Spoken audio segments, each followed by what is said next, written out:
लोकसभेत अधिवेशनाच्या 7व्या दिवशी चांगलाच गदारोळ पाहायला मिळाला। लोकसभेने गोंधळात राष्ट्रपतींच्या अभिभाषणावरचा आभार प्रस्ताव मंजूर केला। 2004 नंतर पहिल्यांदाच पंतप्रधानांच्या भाषणाशिवाय प्रस्ताव मंजूर झालाय। लोकसभेत राहुल गांधींना माजी लष्कर प्रमुखांच्या पुस्तकावर बोलण्याची परवानगी नाकारण्यात आली। मात्र याच राहुल गांधींना प्रत्युत्तर देणाऱ्या खासदार निशिकांत दुबेंना सभागृहात पुस्तक वाचण्याची परवानगी दिली गेली। यावरून विरोधक आक्रमक झाले आहेत। दरम्यान लोकसभेत काँग्रेस खासदारांकडून पंतप्रधान मोदींवर हल्ला होण्याची शक्यता होती असा गंभीर दावा भाजपचे खासदार सौमित्र खान यांनी केलाय। काँग्रेस खासदार वर्षा गायकवाड, प्रतिभा धानोरकर, ज्योतिमनी हल्ला करण्याची शक्यता होती असा दावाही त्यांनी केला।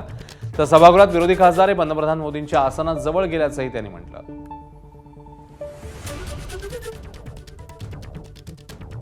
जो कुछ भी नहीं कर पा रहा है, डीप टेस्ट भी कर नहीं कर पा रहा है, तो उसके बाद महिला देखे मोदी जी को आक्रमण करने के लिए तैयार है। हम तो चाहता हूं जो विरोधी पक्ष हमको लग रहा है जैसे विरोधी पक्ष चल रहा है ऐसे मोदी जी को मारना दे। ये लोग मारने के लिए षड्यंत्र कर रहा है। एक काल जो हुआ है, जो जैसे जा रहा था, हमको तो लग रहा था मोदी जी को मारने के लिए लोग जा रहा था, तो उसी लोग को सिक्योरिटी चेक होना चाहिए। विरोधी पक्ष क्या लेके आ रहा है, इसे चेक होना चाहिए। तर भाजपच्या सगळ्या आरोपांचं खंडन केलंय ते काँग्रेसच्या महिला खासदारांनी, ज्याच्यामध्ये आघाडीवर होत्या महाराष्ट्रातल्या महिला खासदार वर्षा गायकवाड आणि प्रतिभा धानोरकर। पाहूया। आम्ही त्या ठिकाणी गेलो होतो कशाला गेलो होतो? आम्ही फक्त एक बॅनर घेऊन गेलो होतो। आता तुम्ही म्हणाल बांगड्या घालून का गेलात? तर आता बांगड्या काढू शकत नव्हतो, आम्हाला माहित नव्हतं की आमच्या बांगड्यांचा पण एवढा विषय पुढे होऊन जाईल। आम्ही आपला बॅनर घेऊन त्या ठिकाणी उभं होतो। आमचं म्हणणं हेच आहे की ज्या वेळेला आम्ही ते बॅनर घेऊन उभं होतो, मग घाबरण्याचा प्रश्न काय? आम्ही शांततेच्या मार्गाने आंदोलन करत होतो। असं त्या बॅनरमध्ये काय होतं की असं कोणतं पुस्तक ज्याचा तुम्ही उल्लेख केला की जे घेण्याला घाबरत होते देशाचे पंतप्रधान, आणि ते आलेच नाहीत? त्यामुळे आमचं म्हणणं असं आहे की या विषयाला खरं तर एक वेगळी दिशा देण्याचं काम चाललेलं आहे। जागेपर्यंत म्हणजे जागेच्या जवळ गेलो, पण सगळ्यांना माहित होतं, अख्ख्या सभागृहांना माहित होतं की पंतप्रधान जागेवर येणारच नाहीये। पंतप्रधान जर का त्या चेअरवरती बसून असते ना महिला खासदार गेले असते तर आम्ही मान्य केलं असतं, पण पंतप्रधान सभागृहात येणार नाही, ते भाषण करणार नाही, हा निरोप अर्ध्या तासाआधी सगळ्या सदस्यांना मिळाला होता। अजितदादांच्या पार्थिवाच्या अंत्यदर्शनावेळी विलिनीकरण चर्चा कोणी सुरू केल्या? शरद पवारांच्या पक्षाकडे बोट दाखवत तटकरेंचा सवाल। तर एनडीए सोबत विलिनीकरणाची चर्चा होती का हेही स्पष्ट व्हायला हवं, तटकरेंचं मत।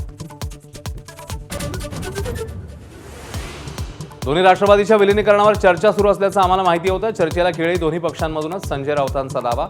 तर पवार एनडीएमध्ये जाण्याची राऊतांना भीती, भाजपचा पलटवार। चंद्रपूरमध्ये काँग्रेसच्या दोन्ही गटांमधल्या समेटानंतरही महापौर निवडणुकीत रंगत कायम। ठाकरेंची शिवसेनाही पदासाठी उमेदवार देणार, भाजपच्या महापौर पदाच्या आशाही पल्लवी। मुंबई महापालिका निवडणुकीसाठी महापौर पदाच्या निवडणुकीकरता वातावरण तापू लागलं।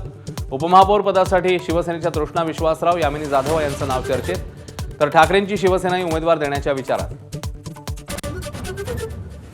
मुंबई पुणे एक्सप्रेसवेवरील कोंडी टाळण्यासाठीचा प्रस्ताव धूळ खात। कर्जत शिरूर मार्गाकडे सार्वजनिक बांधकाम खात्याचं दुर्लक्ष। माझ्याकडे अहवालाची प्रत। तर मिसिंग लिंकवर ज्वलनशील पदार्थांच्या वाहतुकीला मनाई। रायगडमध्ये जिल्हा परिषदेसाठी वेगळं समीकरण। शिंदेंची शिवसेना मनसेसोबत। अलिबागमधील रेवस ते रेडी महामार्गासाठी महत्त्वाची भूमिका बजावल्यानं पाठिंबा, मनसेचा सूर।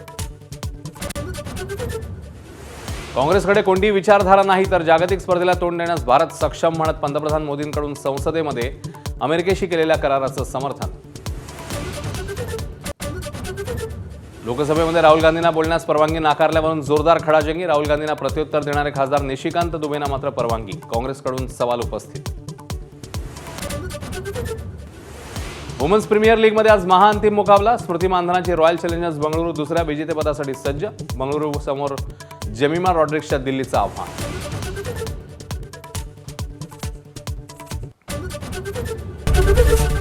एबीपी माझा, उघडा डोळे बघा नीट।